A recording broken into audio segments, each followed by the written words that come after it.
Perkenalkan, nama saya Cindy Liana Banda, saya mahasiswa Sosiologi semester 3. Pada kesempatan kali ini saya akan menjelaskan terkait ujian tengah semester dengan mata kuliah Teori Sosiologi Modern. Baik, soal nomor 1 itu adalah teori struktural fungsionalisme menurut Robert Camerton dan juga Talcott Parsons. Jadi, teori struktural fungsionalisme menurut Robert Camerton itu adalah analisis struktur fungsional sebenarnya itu memusatkan perhatiannya pada suatu kelompok, organisasi, masyarakat, dan juga sebuah kultur atau budaya. Jadi, menurutnya sasaran studi teori struktur fungsional itu antara lain adalah peran sosial, pola institusional, proses sosial, pola kultur, emosi yang terpola secara kultural, norma sosial, organisasi kelompok, struktur sosial, dan perlengkapan untuk pengendalian sosial dan lain sebagainya. Jadi, analisis terakhir dalam postulat indispensability itu menegaskan, itu menurut Marton ya. Jadi bahwa dalam setiap peradaban, setiap kebiasaan, ide, objek material, dan kepercayaan itu memenuhi beberapa fungsi penting yang memiliki sejumlah tugas yang harus dijalankan karena merupakan bagian yang tidak terpisahkan dari kegiatan sistem secara keseluruhan. Dalam postulatnya, Merton sendiri pernah mengkritiki dengan pernyataan bahwa kita tidak mungkin mengharapkan terjadinya sebuah integrasi dalam masyarakat secara sempurna. Setiap integrasi masyarakat ada jika di dalamnya ada cara dan tujuan. Maksudnya adalah bagaimana individu itu beradaptasi. Jadi, strategi adaptasi menurut Merton itu ada conformity atau tipe yang sesuai dalam tujuan budaya yang dilembagakan dalam adanya perubahan sosial individu yang mampu menyesuaikan diri dalam memenuhi tujuan budayanya. Terus yang kedua adalah innovation atau tipe yang menekankan kepada kesuksesan tujuan kebudayaan. Yang ketiga adalah ritualism atau adaptasi yang mengurangi atau mengabaikan tujuan kebudayaan namun masih terikat dalam sebuah kelembagaan.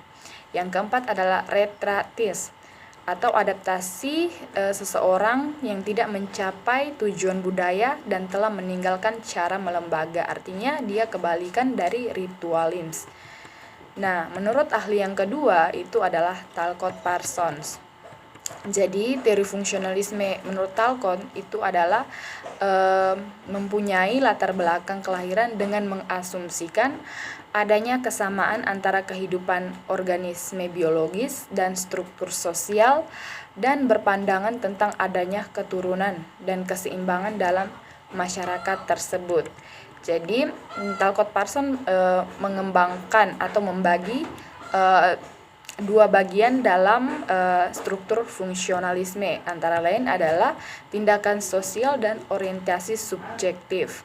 Jadi, teori fungsionalisme struktural yang dibangun itu dapat dipengaruhi oleh beberapa hal yang menyebabkan teorinya itu bersifat empiris, positivis, atau ideal. Jadi pandangannya tentang tindakan manusia itu bersifat voluntaristik. Artinya, karena tindakan itu didasarkan pada dorongan, kemauan, dan mengindahkan ide, perspektif, dan juga norma yang telah disepakati dalam sebuah masyarakat. Jadi prinsip-prinsip pemikiran Talcott Parsons adalah bahwa tindakan manusia itu diarahkan pada suatu tujuan yang penting, baik itu individu-individu, kelompok-kelompok, dan individu kelompok. Dan yang kedua adalah analisis struktural, fungsionalisme, dan diferensiasi struktural. Jadi, teori fungsionalisme struktural itu beranggapan bahwa masyarakat itu merupakan sistem yang secara fungsional terintegrasi ke dalam bentuk keseimbangan. Soal yang nomor 2 itu adalah teori konflik menurut 4 para ahli.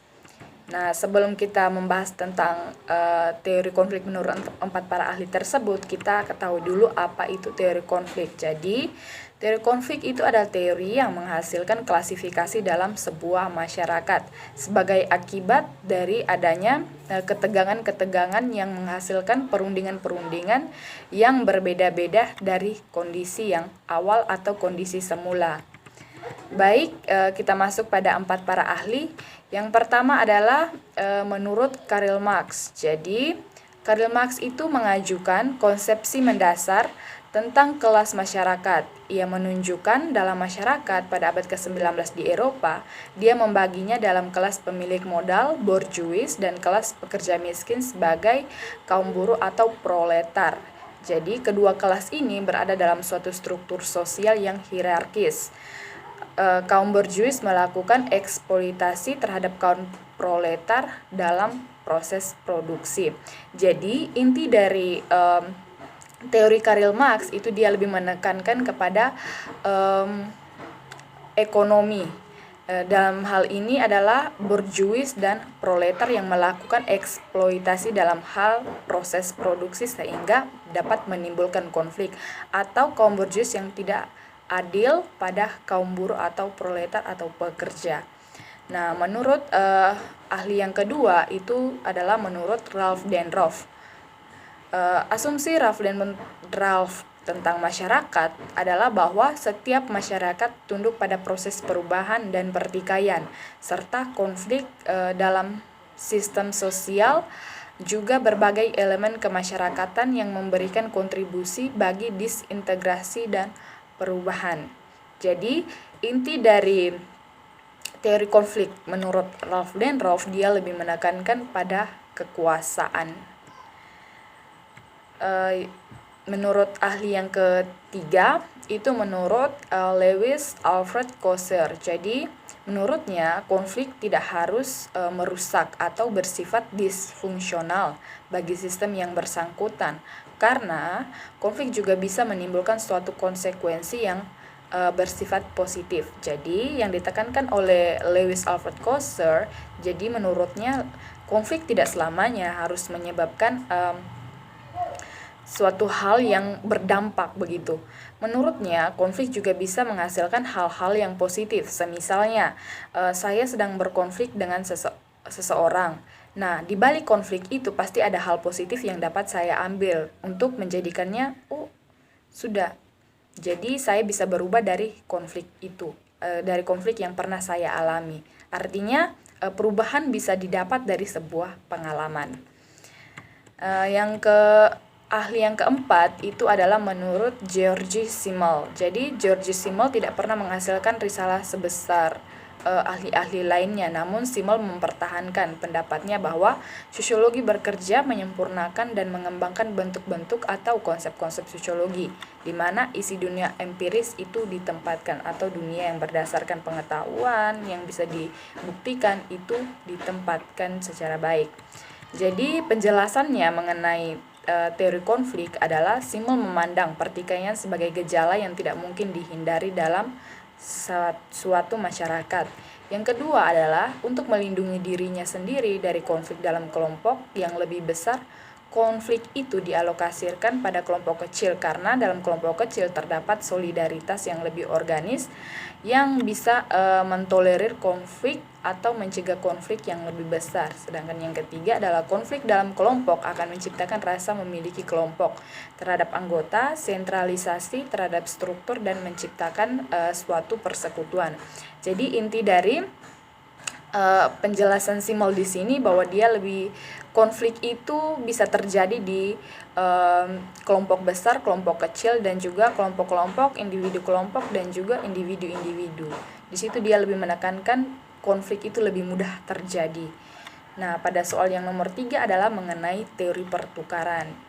Jadi teori pertukaran sosial itu tidak hanya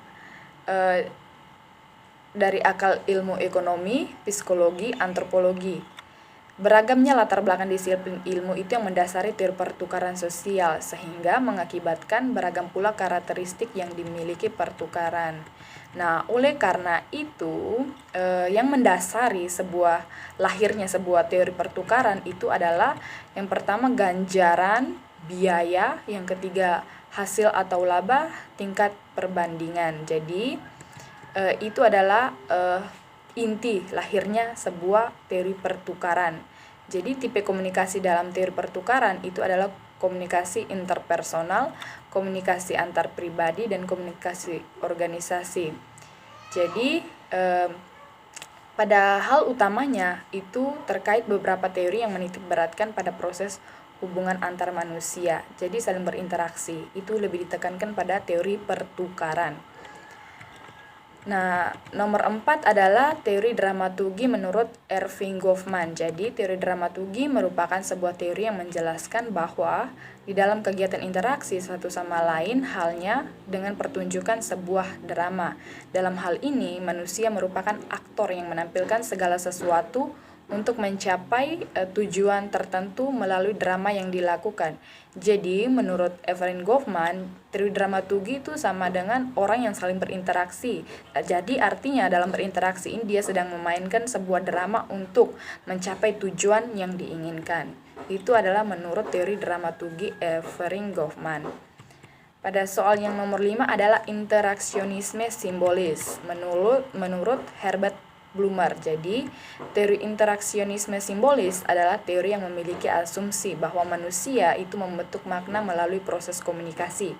Teori interaksi simbolik itu berfokus pada pentingnya konsep diri dan prestasi yang dimiliki individu berdasarkan interaksi individu lain.